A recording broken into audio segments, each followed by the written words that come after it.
क्या आप लोग को कभी ऐसा लगा है कि आपको एक क्वेश्चन है मन में जो आपको बार बार खाए जा रही है, बार बार खाई जा रही है, आपके दिमाग में, आप नहीं चाहते उसको लाने के लिए, फिर भी वो आपके दिमाग में आता है, आपके मन में चैटर करता है, आपके मन में बहुत सारी बातें चलती हैं उसकी वजह से।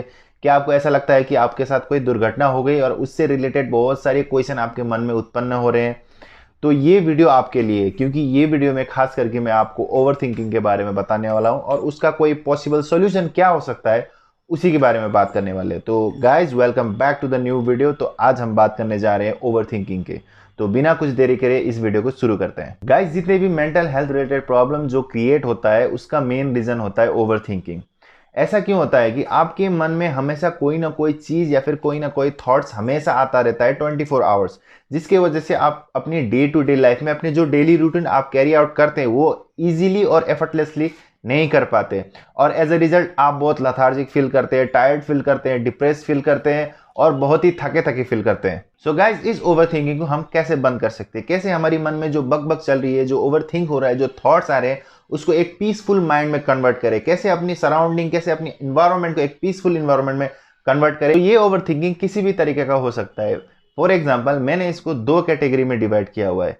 एक जो ओवर थिंक करता है लेकिन ओवर रिएक्ट नहीं करता है, और एग्जाम्पल नंबर 2 जो ओवर थिंक करता है लेकिन सबकॉन्शियसली, इमोशनली, फिजिकली उसके अगेंस्ट काम करता है। नंबर 1 में ऐसे लोग आते हैं जो एग्जाम में फेल हो जाऊंगा सोच के बहुत जी तोड़ मेहनत करते हैं, उनके अंदर जुनून सवार होता है कि एनी हाउ पास करना है।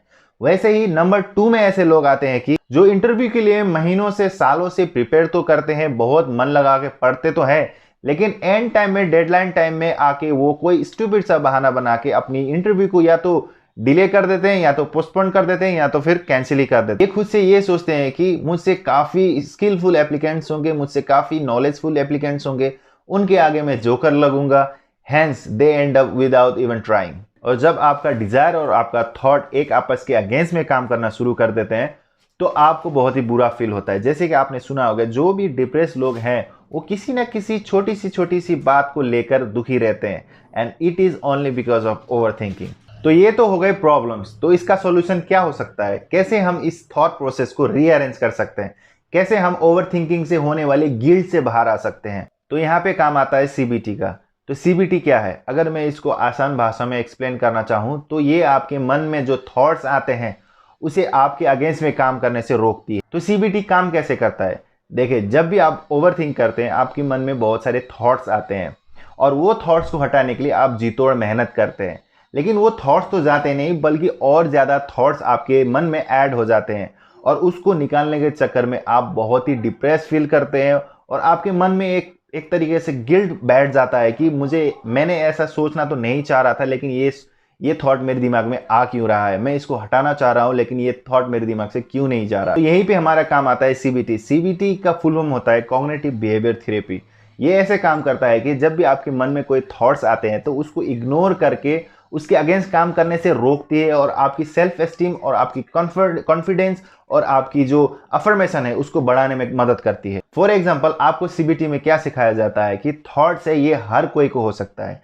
किसी को अच्छे विचार आ सकते हैं, किसी को बुरे विचार आ सकते हैं। ये ह्यूमन नेचर है कि हर किसी बंदे को जो जीवित है उसको थॉट्स आते हैं। किसी को अच्छे आते हैं, किसी को बुरे आते हैं। अगर आपको बुरा आ रहा है तो इसका मतलब ये नहीं कि आप एबनॉर्मल हैं। Thoughts are thoughts. नॉर्मल इंसान को भी ऐसे थॉट्स आते हैं, ऐसे बुरे विचार आते हैं। उनमें क्या होता है कि वो जस्ट इग्नोर करते हैं, विचार ही तो आने दो, जो भी होगा देख लेंगे। इससे आपकी माइंड में क्या क्लियर हो जाता है कि जो आपकी थॉट्स है वो आपकी मन के अगेंस्ट काम नहीं कर रहे, उसको इग्नोर कर रहे हैं। तो इससे आपका विजन जो है क्लियर हो जाता है। जब विजन आपका क्लियर हो जाता है तो आपको ओवरथिंक करने का जरूरत ही नहीं। जब आपके थॉट्स में कॉन्फ्लिक्ट नहीं है तो गिल्ट नहीं है। गिल्ट का मतलब लो फील करना, बहुत ही बुरा फील करना। अगर जब गिल्ट ही नहीं है तो पेन भी नहीं है। सो पेन नहीं है तो इसको हटाने का जरूरत ही नहीं है। जब भी आप अपने थॉट के ऊपर रिएक्ट नहीं करते या फिर उसके अगेंस्ट एक्शन नहीं दिखाते तो आपका सबकॉन्शियस माइंड को ये लगता है कि ये सिर्फ थॉट है और ये चला जाता है। जब आप सभी चीजों को आप एक्सेप्ट करना शुरू कर देते तो धीरे धीरे आपकी मन में से जो कॉन्फ्लिक्ट है वो दूर हो जाती है। आपकी ब्रेन फंक्शन है जो फिर से रीअरेंज होता है, और आपकी थॉट्स है, जो बुरे थॉट्स है, जो अच्छे थॉट्स है, उसके अगेंस्ट काम करने में आपकी मन को शांत रखती है, और ये जो थॉट्स है सारे डिसअपियर हो जाते हैं। तो अगर मैं ये वीडियो को सम अप करूं तो हमने क्या सीखा कि अगर आप अपने डिजायर और अपने थॉट के अगेंस्ट में काम करते हैं तो आपके ब्रेन में एक कन्फ्लिक्ट शुरू हो जाता है, जिसकी वजह से आप ओवरथिंक करना शुरू कर देते हैं। और इसको हटाने के लिए हम सीबीटी का हेल्प लेते हैं। और सीबीटी का मतलब ये होता है कि कोई भी थॉट के ऊपर आप रिएक्ट नहीं करेंगे, आप उसके अगेंस्ट नहीं जाएंगे। कोई भी थॉट है तो इसको इग्नोर करेंगे और इसी के ऊपर आप काम करेंगे और आपकी ब्रेन फंक्शन को रीअरेंज करेंगे। और ये थॉट प्रोसेस में आपकी जो मन में जो नेगेटिविटी, जो नेगेटिव थॉट्स है, वो सारे चले जाते हैं। तो आई होप गाइज आपको ये वीडियो देख के थोड़ी हेल्पफुल मिला होगा, थोड़ी नॉलेज मिला होगा कि ओवर थिंकिंग से कैसे बचना है और ओवर थिंकिंग के बारे में कैसे अपने आप को अपना सेल्फ एस्टीम और कॉन्फिडेंस कैसे बढ़ाना है। अगर आपने कुछ सीखा इस वीडियो से तो सब्सक्राइब जरूर करना और हम मिलेंगे अगले वीडियो में। Till then